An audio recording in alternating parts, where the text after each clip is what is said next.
In the name of the Father, and of the Son, and of the Holy Spirit. Amen. We are now going to introduce the first mystery of the Holy Rosary, which is the Annunciation. So we're going to go to the Annunciation. This is the Holy Rosary, is, as we all know, is a Catholic prayer, because we all know the Buddhists have a thing they saw Amrita for, and the Muslims have this kind of beads, telling the beads. Well, in English, don't be so, telling their beads. And the story goes, where did this rosary come from? Well, the story goes that Saint Dominic was sent to southern France, and there were these people called the Cathars. They were a pretty dangerous lot. And the Catholics didn't get very far. They couldn't make any headway with the Cathars. So the story goes that Our Lady, the Madonna, Our Lady, she appeared and she said, Dominic, get some string, make a lot of beads on them, and each of these beads have a little story. And if you you can make 20 stories. Well, at that time it was 15 stories or some stories, and it's a kind of mini Bible. Because if you go there to the Cathars and you begin reading the Bible and Matthew chapter so and so, the guys probably will go to sleep, or maybe they'll stone you and kill you. But if you teach them the Rosary, how to say the Rosary, it's a very simple. You can say 1, 2, 3, 4, 5. You say that 4 times, there's 20 stories. It's a kind of mini Bible. So it's a very easy way of teaching the Bible, teaching the story, 20 stories. So it's worthwhile making an effort every day to say the Rosary. And the story goes that, of course, many of us will say, well, that's a bit old-fashioned. And we know the story that not too long ago, there was an old fogey in the train in France. And he was telling his beads. This old guy was, nodding his head, and he was going, Hail Mary, full of grace, the Lord is with thee, blessed art thou among us women. And there was a young modern guy. He couldn't take this. He said, this rosary stuff is medieval superstition. Forget about it. So he began to tell the old man. He said, look, Mr. So-and-so, you are old-fashioned, you are out of date. You should not be saying the Rosary. You study a bit of science. We are now in the modern age. The scientific age has proved that all this is mumbo-jumbo. Mumbo-jumbo. And it's going to get you nowhere. Wake up, you're going to die soon, and you don't want to waste your life saying Hail Mary, full of grace, Lord is with thee. You're just wasting your time. Okay, and this old guy, he was very patient. He said, all right, okay. But this young guy, like young people, he hadn't said his piece. So he said, would you please give me your card? What is your name? Okay, and I will write your letter and tell you how to live. You're an old, crotchety, medieval, antediluvian, out-of-touch guy. Don't say the Rosary. So this guy, he handed him his card, and on the card was said, Pasteur. I think it's Jean Pasteur.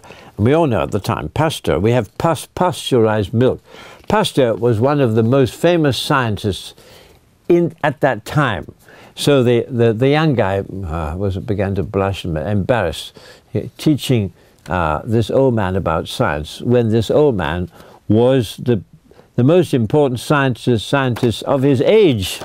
Just by the way, somebody wrote Ave Maria, and you look at it, Ave Maria, Hail Mary. So this guy was saying, Ave Maria, Ave Maria, Ave Maria. Okay, and this young guy was saying, get with it, don't say it. Then he realized, okay, science and religion are compatible. So here we have the Rosary, and the Rosary. Okay, now where did this happen? This is Chinese. It means the first mystery of the Holy Rosary, the Annunciation. Okay, now where did this happen? Nazareth. Okay, we can say basically the whole Christian activity is to let people know who Jesus Christ is. What is his name? So, for example, we can remember that Jesus asked his disciples, when he was in Caesarea Philippi, he asked his disciples, and he said, who do men say I am? We can remember the story. He was up here, and he was teaching his people, and this is just below Lebanon's up here, and Syria's here, or Jordan's here, and this is the Israel, and all the rest of it here. And then we can remember Jesus, for example, he said, what do people say I am? So I'm asking you, every person who comes to this world, he has to make a choice. He hears the name Jesus. He can do two things. He can say, that's a lot of rubbish. Or he can say, okay, this man Jesus said he saves the world. So, or Jesus asked his about, who do they say that I am? And then we know the story. So Peter, the first Pope, he said, you are Christ, the Son of the living God. And then Jesus appointed him the first Pope. So, it's just, and his job, he said, you are Jesus Christ, the Son of God. In other words, you are God. Okay, you recognize me as God, Jesus, you recognize, okay, you can be the Pope. So, he became the leader of the world. If we don't recognize Jesus as God, we are not Christians, as simple as that. Okay, so this happened at Nazareth, okay? There's a Nazareth just next to Galilee, so, and we're now going to go to Nazareth, okay? Now this is going to Nazareth. When we come to Nazareth, this is the Nazareth.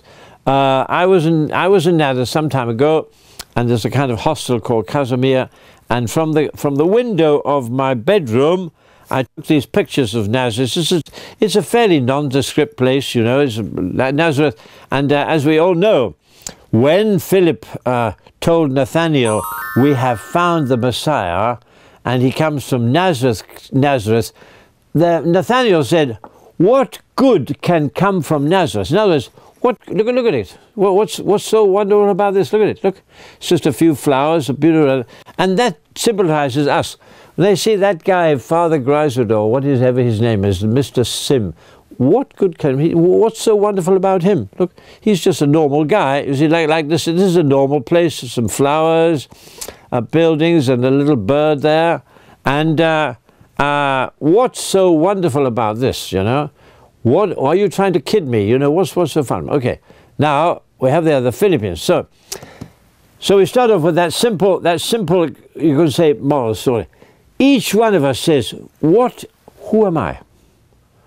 Like Nathanael said to Philip, he said, what good can come out of Nazareth? And that Nazareth is, in other words, what good can come out of Mr. Smith, Mr. Wong, Mao Zedong, or what can they do? They're just the same as me. They get flesh and blood. What's so wonderful about it? Look like me. Look at this fellow, Father. He's sitting here talking about things. What good can I do? I can't. I admit I'm just a human being. Now the secret of the whole, that's why this story is so important, because this flesh and blood, which you can look at me now, I'm an old guy, 82 years old, bleary-eyed, and out of my mouth I'm coming with all this. You say, what good can come out of this Father Alan? What can he do? Okay, I admit I'm just a nobody. Like you and me, we're all nobodies. But when with God, by ourselves, I, Father Alan, can do nothing. In a few years, you come to Taiwan, you say, where is Father Alan? He's in a grave there, some old bones. He's finished. So I'm finished. I'm nearly finished. And now I have trouble getting up in the morning. I'm nearly finished. But the thing is, if I believe the story that God became man, I become a Superman. So you are looking at me. I am a Superman. I am a Superman. Well, and you can become a Superman if you believe in Jesus. You sting the story. How to become a Superman is to say this, think about it. The first mystery of the Holy Rosary, it tells us that God became man. If you believe that, you become Jesus. You share Jesus' life. You become a Superman. Dun, dun, dun, dun. Okay, now, if you don't believe in Jesus, you are nobody. The only way to become somebody is to believe in Jesus as Superman. That is why, how to become a Superman. So I'm telling you now, how to become a Superman. You're not just a drab nobody, you are a Superman because you know Jesus Christ. Okay, you see, the Philippines, why are the Philippines so important, you know? So this is what happens. You see this picture here. Okay, we see the picture here. The angel Gabriel, so the name Gabriel means God is a warrior, and you have this little girl. She's just a nobody, just Miss somebody, Miss Lucy, Miss Mary or something. Next door, nobody. Mary is nobody. We're not worshipping. Some people hear Mary. Oh, the Catholics worship Mary. They're not worshipping Mary, but they say she became a superwoman, and like me. Why? Because she was the first person to believe in Jesus. And she became, the whole world knows she's the queen of heaven and earth. And when we say that Mary is the queen of earth, she was just like me. She had a nose, a prettier nose, and eyes, hands, much more attractive. But she was a human being, but she became a God, shared God's life. She became a superwoman. And if you believe in Jesus Christ, go to the Catholic Church, ask to be baptized, go to Mass every day, you become a Superman. What's the alternative? Dirty old bones in a tomb. There's two choices. You become a superwoman with Jesus, or you die and become nothing in a tomb. It seems to me that you better take the choice. Maybe it's a gamble, but I'm just telling you, if you don't do that, you'll be old bones, stinking bones in a thing. If you don't believe in Jesus, you cannot rise with Jesus. You will rot in your grave, like me. So that is Philippines. Okay, now we have here... this is the Philippines. Because if you go to this Nazareth, there's a church here. You see the Slovak. There's a church there, and all the countries of the world, because everywhere in the world there are Catholics. Everywhere in the world there are people who believe in Jesus, and everywhere in the world who have a statue of Our Lady. And this is not superstition, but we just get that straight. Some people say, "Oh, the Catholics worship Our Lady. She appears in Lucifer, and I don't want to become a Catholic because they worship idols." They do not worship, the Catholics do not worship idols. They show a great deal of respect to the mother of Jesus. But Mary is not a god or a goddess. She's like you and she's like me. She has flesh, but God gave her particular gifts. For example, her rot. When I die, this will rot. If you come and see me in 3 years' time, you will see worms all over me, eating me up. Because I'm a sinful guy, so I will rot in my grave. But I will rise with Jesus. My soul will rise with Jesus. So Our Lady, she had this gift. Because Our Lady was sinless, she was immaculately conceived, the Immaculate Conception. She was immaculate. In other words, she was sinless from the moment of her birth.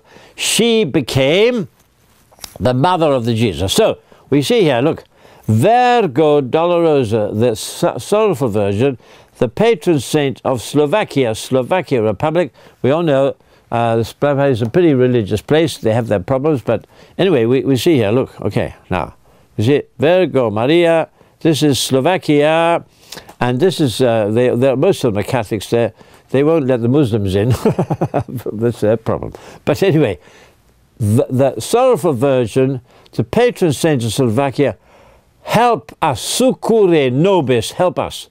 Okay, and so we can see here the Our Lady. Okay, so girls and boys, if you have a problem, go to Mary. Look, you see, Jesus died. Mary will say to Jesus, "Jesus, that old guy there is in trouble."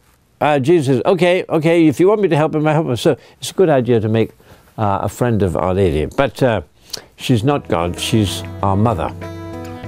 All right, we'll stop here for a few minutes and then carry on. Have a good time.